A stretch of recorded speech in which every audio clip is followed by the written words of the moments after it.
living under a rock, the Shadow and Bones show just released on Netflix, and I thought today I would kind of go over some book recommendations if you like Shadow and Bone.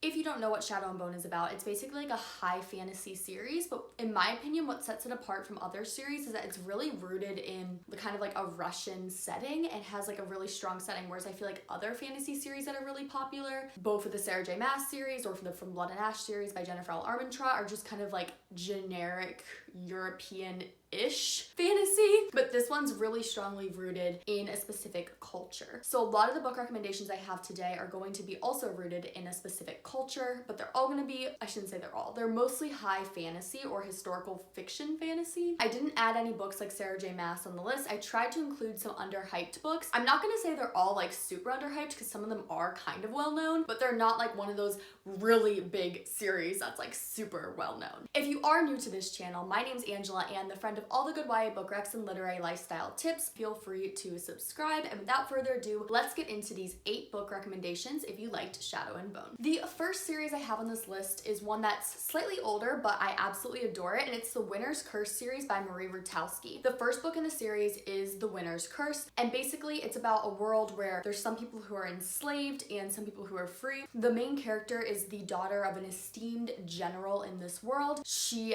gets a slave by accident at a slave trade and ends up falling in love with him, except he has secrets which he might not be telling her. This is a really great book. It has kind of dystopian vibes as well as being a really awesome fantasy series. There's definitely a little bit of like enemies to lovers tension here too. The second book I'm going to recommend is the To Kill a Kingdom book by Alexandra Christos. Unlike a lot of fantasy books, this one's actually a standalone, which can be kind of nice if you're not ready to get invested into a series. To Kill a Kingdom follows 2 main characters. The one is a prince whose mission is to kill all the mermaids, and the other is a mermaid whose mission is to kill the prince. The 2 of them have to work together, although secretly the entire time she's trying to kill him. This is obviously another enemies to lovers book, and it is an absolutely fantastic fantasy standalone. I feel like it's so hard to find good fantasy standalones that really create a rich world, but this world is so rich and it kind of has like fantasy vibes as well as pirate vibes. The next recommendation is one that I think has a really strong cultural tie and also to a culture that is definitely underrepresented in fantasy. This one is a little bit more hyped up, but I did want to mention it just because I really like this series, and it's the Children of Blood and Bone series by Tomi Ademe. I'm probably mispronouncing that name and I feel horrible about that, so very sorry. I mispronounce everything. I get so many comments about that. From here on out, in all my videos, all my reels, all my TikToks, there's a good chance I'm gonna mispronounce every other word. The first book is called Children of Blood and Bone. The entire series is called The Legacy of Arishi. A lot of times I give the first book, or I always try to include the first book, just because I think it's easier to find the first book in a series versus like knowing the series name. Sometimes I don't even know the series names, to be honest, when I'm reading books. But this book is about a world where there used to be magic. It's based kind of in a Nigerian setting and uses Nigerian fantasy and magic. It's based in a world where there used to be magic, but then an evil monarch came and stole all the magic. Our main character has to try to go on a mission to win back magic for her family and others like her, but in order to do this she has to outrun and outwit the crown prince who's trying to get rid of magic altogether. Like Shadow and Bone, this one's really set in a very cultural fantasy world, but it's really cool because it's a cultural fantasy world that we don't see enough of in YA or just books in general or society in general, to be honest. The next book series is another older series, so I'm gonna be honest with you guys, I get so many recs for YA fantasy book recs.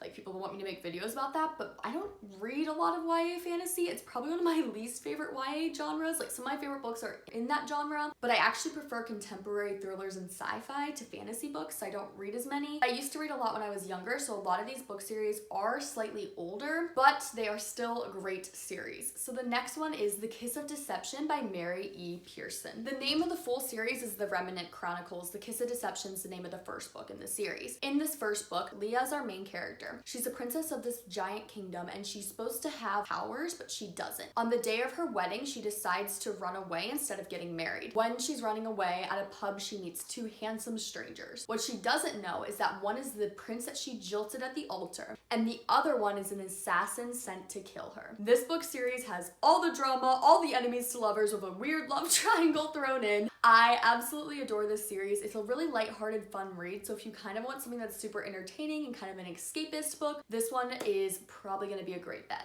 The next one I'm going to recommend is another fantasy series that's deeply seated into a culture, and it's The Wrath and the Dawn by Renee, Ahdieh. This is one that I think is also pretty hyped up. It was kind of bigger a couple of years ago. The Wrath and the Dawn is a retelling of Arabian Nights and really rooted in a Persian culture type setting. The prince in this story marries a different girl every single night, and after the wedding night, she ends up dead. The main character marries him, but she survives the first wedding night. This story has a lot of dissimilarities with Shadow and Bone, to be honest, but one big similarity is kind of that dark, brooding anti-hero. So if you like the Darkling, which who doesn't like the Darkling, you're really going to enjoy this series. Honestly though, a lot of these book recs are very enemies to lovers book recs. This is almost like a part 2 to my enemies to lovers book rec video that I did back in March. This next recommendation airs a little bit on the side of the paranormal, but it is Splintered by A.G. Howard. This series is a retelling of Alice in Wonderland in a modern day urban fantasy type setting. How this reminds me of Shadow and Bone is, again, I feel like Shadow and Bone has this really deep, rich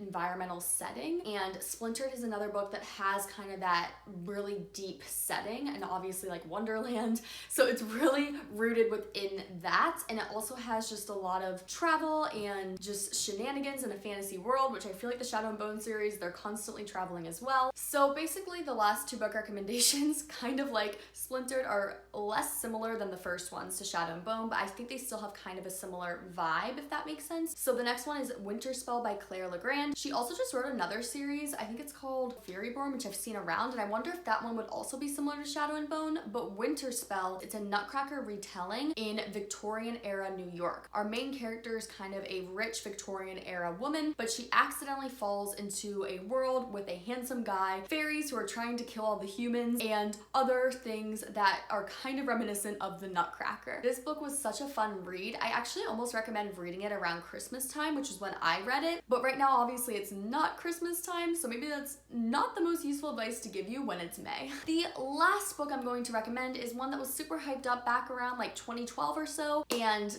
I don't hear a lot about it now. The author has obviously gone on to write other books which I've heard about. I haven't read those other books, but I really did enjoy this series. I read it way later than when it came out. I read like all 3 books in like 2 days because they were impossible to put down. And that is the Precious Stone series by Kristin Gier. The first book in this series is Ruby Red. This is about a girl who lives in modern day times, but is part of a family who time travels, and she has to start time traveling back in time, and there's a lot of intrigue when she goes back to the past. That was a very vague description. I don't remember all the details of the story. All I remember is that I really enjoyed reading it. When I first read Shadow and Bone, I read all 3 books in like a weekend, and with the Ruby Red series, I did the exact same thing, and I had a very similar emotional experience to reading both of these books. So while they aren't that similar, I feel like the emotional experience and the being able to binge read both of these series are parallel between the 2. Those are all the recommendations that I have for you in this video. If you would like to see my reactions to the Shadow and Bone Netflix series, I highly recommend going and watching the vlog I just posted, because I'm showing all my reactions in that video, and it's a really fun video. If you are new here, I would love it if you could subscribe, and even if you aren't new here, I would love if you would give this video a thumbs up. It's 100% free to do, but it really helps support my channel and the hard work that I put into these videos. I would also love to know what your favorite Shadow and Bone similar series is